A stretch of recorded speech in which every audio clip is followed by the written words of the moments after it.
Today, we're diving deep into a subject that's all about you. Oh, this is exciting. It is. We're talking about those big, audacious goals you've got and figuring out how to unlock the kind of mind power. The mind power. Yeah, the mind power that helps shape some of history's biggest names. I like it. And we're going to figure out how to apply all that to your life using Napoleon Hill's Think and Grow Rich as our guide. You know, a lot of people get thrown off by the title. Oh, yeah. It's called Think and Grow Rich, and everyone gets hung up on the richest part.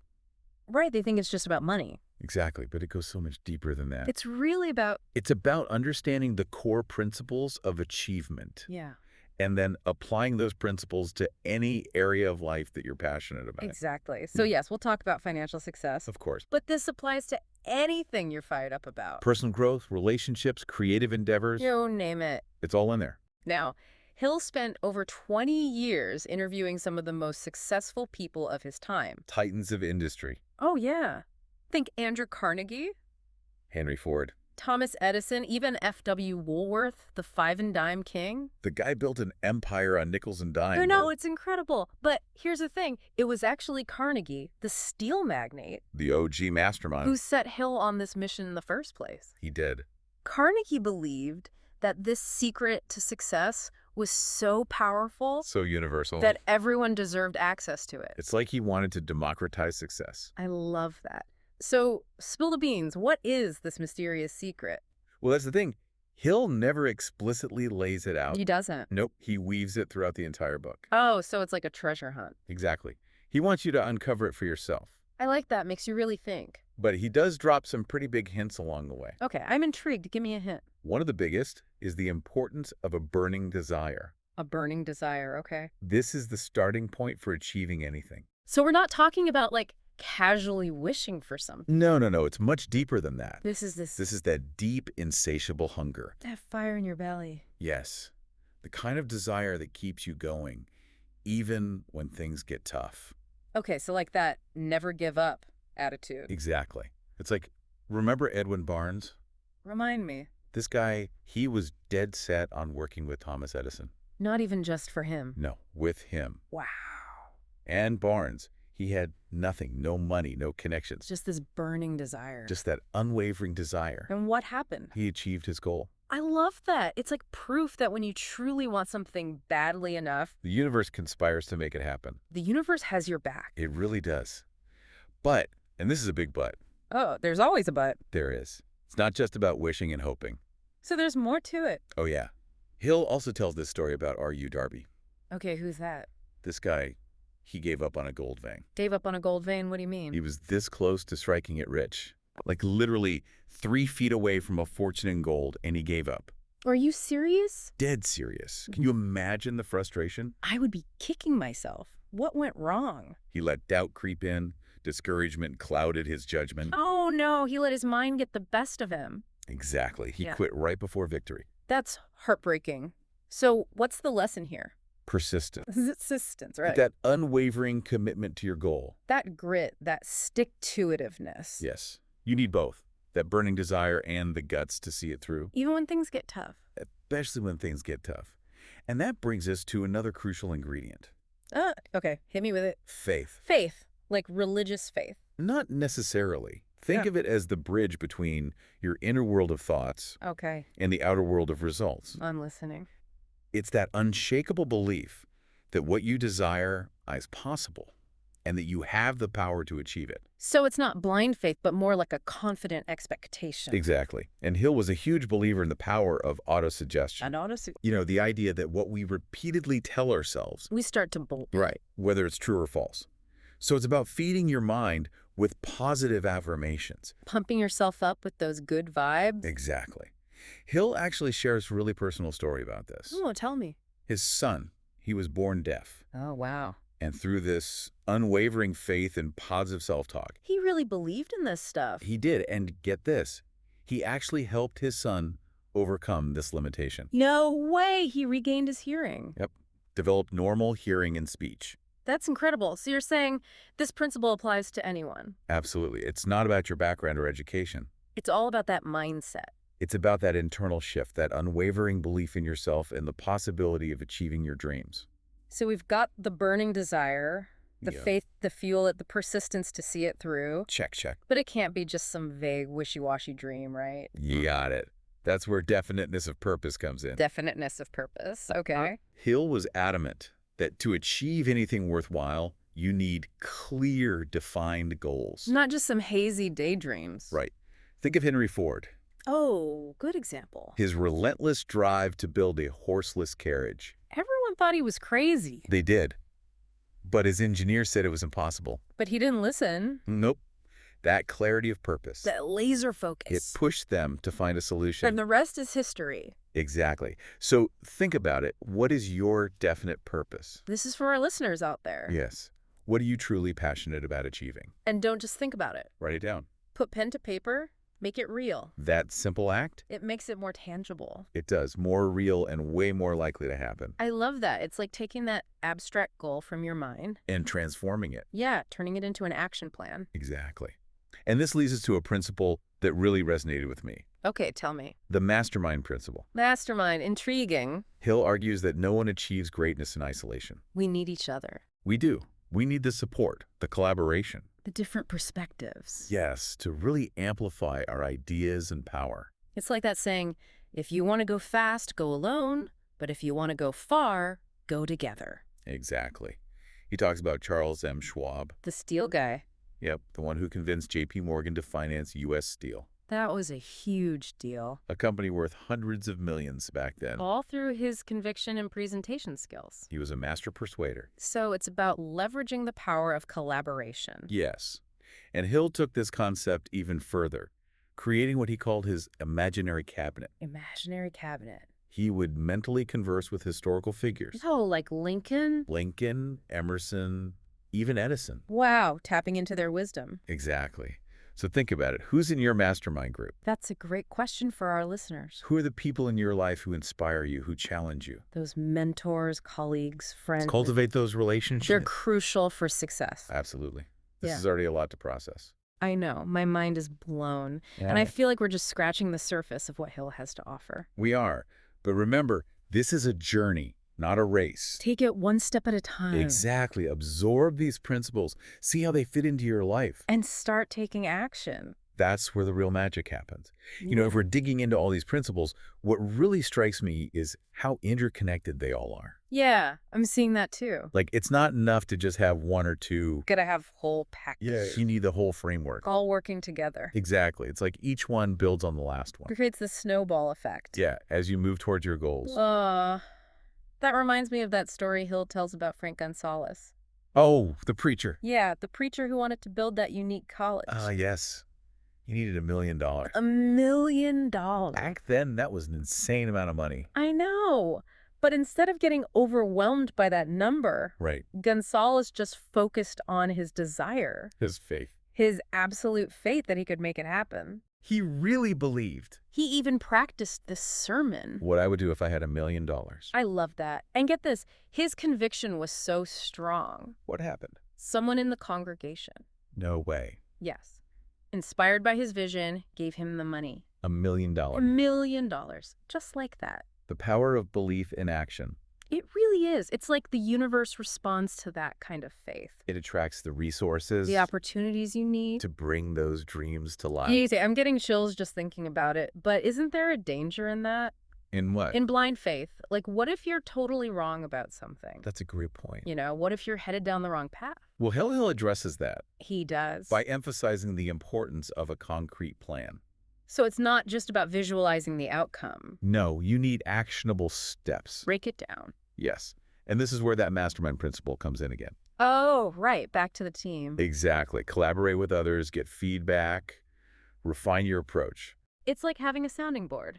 It is. It's essential. So it's not just faith. It's like, Informed faith. yeah, informed faith. Backed by a plan. And the support of your mastermind group. Exactly. Yeah. Hill also stresses the importance of studying those who've already done what you're trying to do. Learn from the best. He calls it organized knowledge. Organized knowledge. Basically learning from the successes. And the failures. Yes, of those who came before you. Why reinvent the wheel, right? Exactly. Like that lawyer we talked about earlier. When with the bookkeeping idea. Yep, he had the knowledge, but he needed a plan. He needed to turn that knowledge into action, Right. He had to bridge that gap between knowing and doing. from potential to profit. Exactly. And of course, we can't forget about imagination. Oh, that's a good one. Hill tells that amazing story about the old country doctor. Who sold his secret formula? Yeah, for a measly $500. To a young drug clerk. The enchanted kettle, as Hill calls it. I love that story. It's like the ultimate example of the power of imagination. Turning something ordinary into something extraordinary. But it wasn't just any drug clerk. Right. He was a marketing genius. He was. He saw the potential in that simple formula. That vision. Yeah, he had that vision and he turned it into Coca-Cola. It's amazing. And it makes you think, what dreams are we holding back? What are we not even trying? Just because we can't imagine how they could become a reality. That's where Hill's sixth sense comes in, right? You got it. That intuitive knowing. And creative spark. Seeing possibilities where others just see limitations. Okay, so we've got the vision, the plan, the team, a sprinkle of imagination, but what happens when things get tough? The inevitable challenges. Yeah, when those doubts start creeping in. That's where persistence comes in. Persistence, that unwavering commitment. It's the ultimate differentiator. That's what separates the dreamers from the doers. Exactly. Hill uses the story of R.U. Darby again here. The gold mine guy? Yep. But this time, it's about how he learned from that failure. He turned it around. He did. He vowed to never give up again. And became a top-selling life insurance salesman. He did. So, Darby's story isn't just a cautionary tale. It's also an inspiration. Exactly. It's about how failure can fuel your growth. It's like those setbacks, they refine you. They do. They make you stronger. So it's not about avoiding failure It's about learning from it. and using those lessons to move forward. Exactly. And this ties into another key point Hill emphasizes: What's that? leadership qualities. Leadership. I thought this was about personal success. It is, but Hill argues that strong leadership qualities. Are essential for achieving anything worthwhile. Exactly. And he's not just talking about leading others. Leading yourself. Yes, having that inner strength Discipline. to stay focused, stay motivated, Even when things get tough. especially when things get tough. He lays out some pretty specific qualities, right? It does. Things like self-control, Fairness, decisiveness. going the extra mile. I like that one. I think that's so important in any field. It is. It's about exceeding expectations He even suggests that some industries failed. because they neglected this principle. Like, who are we talking about? The railroads, Oh, wow. the streetcar companies, They got complacent they offered terrible service and were ultimately replaced. by better options. So it's a good reminder, even when you're successful, Don't get too comfortable. never underestimate the importance of service. Of delivering value. It's not just about getting ahead, It's about making a positive impact. creating a win-win for everyone. Exactly. But Hill also gets real about the flip side of success. The not-so-fun stuff. He analyzes the 30 major causes of failure. 30. Yeah, and he points out that it's rarely just one thing. It's usually a combination. Bad habits, Limiting beliefs. lack of clear purpose. It's like a pre-mortem for success. It is. By understanding what not to do. You increase your chances of success. Exactly. And that's where self-awareness comes in. How to know yourself. Hill provides a bunch of questions for self-analysis. To help you assess your strengths and weaknesses. Figure out where you need to improve. It's like taking inventory. It is. What are you working with? What needs some work? Exactly. And remember, failure isn't the opposite of success. It's part of the journey. It is. It's an opportunity to learn and adapt. To come back stronger. Exactly. And this leads into another key point Hill makes. I'm ready. Tell me. The importance of decisive action, Decisive action. especially when it comes to overcoming fear. Okay, this is good. He tells this story about a man on death row. Oh, wow, this is intense. But the man, he was surprisingly calm. Calm, facing death. Yep, because he had accepted his fate. He made peace with it. He did. And that eliminated his fear and worry So it's about taking ownership, of your situation. even in extreme circumstances. Exactly. Hill believed this applies to all areas of life. Big or small. Whether it's a major life change, a career decision, Even just trying to overcome a personal challenge. it all comes down to making a clear decision and moving forward. Don't let fear hold you back. Exactly. And it's not about denying the fear, Facing it head on. acknowledging it, Understanding it. and then choosing a different path. Choosing courage over fear. Exactly. You know, one thing Hill really drives home What's that? is that hard work alone doesn't guarantee riches. It's not just about putting in the hours. It's about aligning your efforts With the right principles with a clear vision. and a willingness to think outside the box. This reminds me of that whole section about America's prosperity. Oh, the miracle of organized capital. It's so easy to take for granted how intricate our economic system is. Right, this whole network of people working together. He breaks down something as simple as delivering breakfast to a family in New York City. The farmers, the manufacturers, the truck drivers, the grocery store workers. It's mind-boggling how many people are involved. It's a symphony of cooperation. But Hill also acknowledges that some people try to game the system. Right, through political manipulation. Or demanding more pay for less work. He cautions against that. Yeah, it undermines the whole system. The system that creates wealth for everyone. So it's a reminder that we're all connected. What benefits one benefits all. And vice versa. It's a delicate ecosystem. We need to play our part. Contribute our talents. Operate with fairness and responsibility. Exactly. Hill reminds us that America offers unparalleled freedom and opportunity. But that freedom comes with responsibility. We have a duty to use it wisely. To contribute to society. To uphold those principles that make America great. It's like that analogy he draws to the American Revolution. Oh, the Founding Fathers. Their courage and decisive action. John Hancock, Samuel Adams. Richard Henry Lee. Their commitment to freedom. Their willingness to risk everything. Laid the foundation for the nation we have today. And Hill ties that back to decision-making. Right. Decisive action is crucial for success. He contrasts those decisive leaders with the indecisive masses. The people who are paralyzed by doubt. And fear and missed opportunities. Yes. Making those clear, confident decisions, even when you're uncertain, that's essential. For moving forward, for achieving your goals. And it all comes back to faith. Believing in yourself. In your vision. And your ability to make things happen. Exactly. And Hill makes it clear that faith isn't just about believing in a higher power. It's about believing in the power of your own mind. To create the reality you desire. To achieve your dreams. So it's about cultivating that inner knowing. That unshakable belief. That you are capable of achieving anything. Regardless of your circumstances. Or your limitations. Exactly. And when those doubts and fears creep in, because let's be real, they will. They always do. Hill reminds us that persistence is the key. Persistence, that's what separates the winners from the quitters. He tells the story of R.U. Darby again here. The gold mine guy. Yeah. Focusing on how he transformed that failure into fuel for his success. He didn't let it define him. It's almost like Darby's story embodies the entire book. He had that burning desire, but he lacked the persistence. Once he learned that lesson, though, he became unstoppable. It's a great metaphor for anyone pursuing their dreams. The setbacks will come. But it's how you react to them that matters. It determines your ultimate success or failure. Exactly. Hill was adamant about persistence. It's the quality that separates the winners from the quitters. You've got to stay committed to your vision. Refuse to give up when things get tough. Recognize those setbacks as stepping stones on the path to achievement. I like that. And remember, you're not alone in this. Right. We all face challenges. Hill actually outlines the 6 basic fears. He calls them ghosts. Ghosts that can sabotage your efforts. What are they? Poverty, criticism, ill health, loss of love, old age, death. Wow, those are some heavy hitters. They are.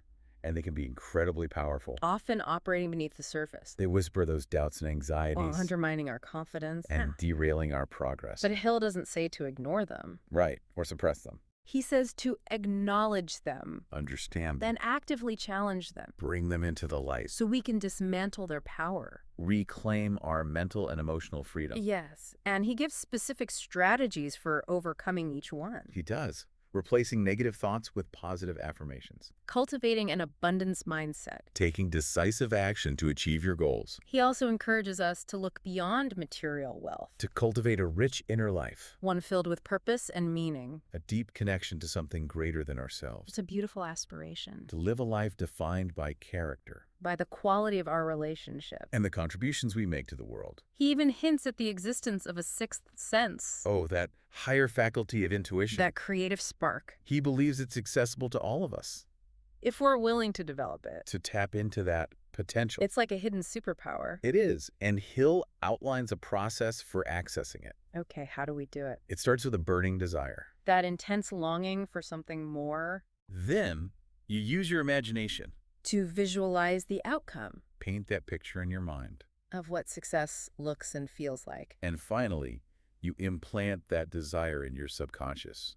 Through repetition. and unwavering belief It's like programming your internal GPS. to guide you towards your goals. I like that analogy. So, by consciously directing our thoughts and emotions, Seeding our minds with those positive messages we can influence the course of our lives. and attract the outcomes we desire. It's like we're the captains of our own ships. Steering towards our dreams. And Hill even believed this power could be used to overcome physical limitations. Right. We talked about the story of his son Born deaf. and how Hill's unwavering faith and visualization. Played a role in helping his son develop normal hearing and speech. It's a remarkable story. It really is. Makes you wonder what else we're capable of achieving. If we truly harness the power of our minds Hill was a big advocate for not limiting ourselves, based on what others tell us is possible. to embrace a growth mindset, To believe in our capacity for continuous learning and development. and to never stop exploring our potential. Exactly. You know, it's really amazing how relevant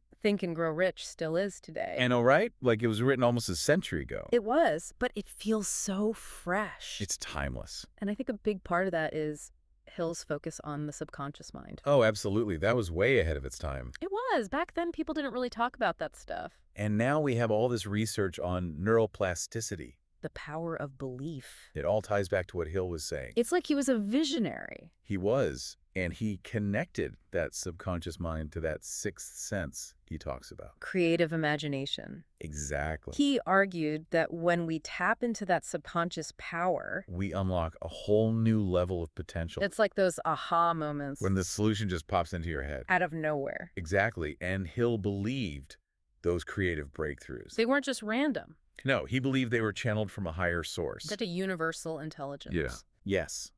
That we can access through our subconscious minds. Okay, so it's not magic. It's about understanding how our minds work. And learning to use that power intentionally. Exactly. So how do we do that? How do we tap into that creative powerhouse? Well, Hill lays out a pretty clear process. I'm all ears. It starts with a burning desire. That intense yearning. Yes. That hunger for something more. Okay, and then what? Then you use your imagination. To visualize the outcome. Paint a picture in your mind of what success looks What like. it feels like. Exactly. And then you implant that desire in your subconscious How do we do that? through repetition Okay. and unwavering belief So it's like programming your internal GPS. to guide you towards your goals. I love that analogy. By consciously directing our thoughts and emotions, Feeding our minds with those positive messages. we can influence the course of our lives. attract the outcomes we desire. It's powerful stuff. It is. And Hill even believed this power could be used to overcome physical limitations. Right, we talked about his son Born deaf, and how Hill's unwavering faith and persistent visualization. played a role in his son developing normal hearing and speech. It's a remarkable story. It really is. Makes you wonder what else we might be capable of achieving. If we truly harness the power of our minds, Hill was such a strong advocate for not limiting ourselves, based on what others tell us is possible, to embrace a growth mindset, to believe in our capacity for continuous learning. and to never stop exploring our potential. Exactly. That's the key. You know, another thing that really resonated with me was Hill's deep dive into fear. Oh, yeah. That was powerful. Not just fear in general, but those specific fears. Poverty, criticism, ill health, death. The ones that can truly hold us back. He called them ghosts, Ghosts that haunt the human mind, paralyzing our actions. preventing us from living our best lives. And the interesting thing is, He didn't just say, don't be afraid, no, he gave actual strategies. for overcoming those fears. He believed that knowledge is power. Understanding the nature of these fears Developing techniques for counteracting them. could liberate us from their grip. Exactly. So, for example, he suggests using affirmations Positive self-talk. to reprogram our minds Replacing those fear-based thoughts. with more empowering beliefs. It's like rewiring your brain. He also stressed the importance of decisive action. Because indecision breeds fear and worry. So it's about making a choice, And moving forward. even if it feels uncomfortable, Exactly. It's not about denying the fear. but about acknowledging it Understanding and then choosing a different path. choosing courage over fear. Hill also dives into a pretty controversial topic. Oh, you mean the power of sexual energy. That's the one. He argues that this potent force Often misunderstood can be harnessed and transmuted, into creative energy. fueling ambition, drive, achievement. It's a bold claim. It is, and it's definitely generated a lot of discussion over the years. But Hill's perspective is interesting. It is. He suggests that instead of suppressing this natural drive You can learn to channel it, into something constructive, fuel our passions, propel us towards our goals, and he gives examples of historical figures who achieved greatness by seemingly doing just that. channeling their sexual energy into their work, their art, their mission. Think of those individuals driven by an almost insatiable passion. That relentless pursuit of their goals. It's impossible to measure the exact role of sexual energy in their achievements. But Hill's insights offer a unique perspective. On the interconnectedness of our physical, emotional, and mental states. It's a reminder that we are complex beings. And understanding how these different parts of ourselves work together. Can be key to unlocking our full potential. Exactly. So as we wrap up our deep dive into Think and Grow Rich, It's been quite a journey. it has. I think the main takeaway is this. What's that? The book isn't just about getting rich. It's about so much more.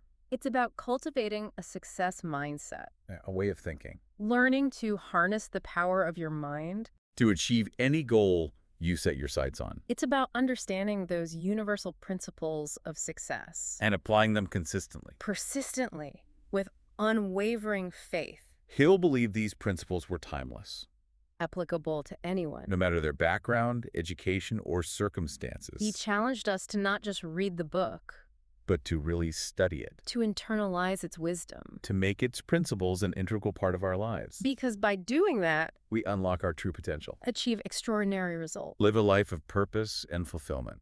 So here's a final thought for all of you listening out there. I'm listening. What if the secret to success isn't really a secret at all? What if it's right there in front of us? What if it's just a set of principles, a way of thinking? A commitment to personal growth. That's available to anyone who's willing to embrace it. It's a powerful thought. What if the only thing standing between you and the life of your dreams Is the willingness to believe in yourself to tap into that incredible power within you? and to take action. What will your success story look like?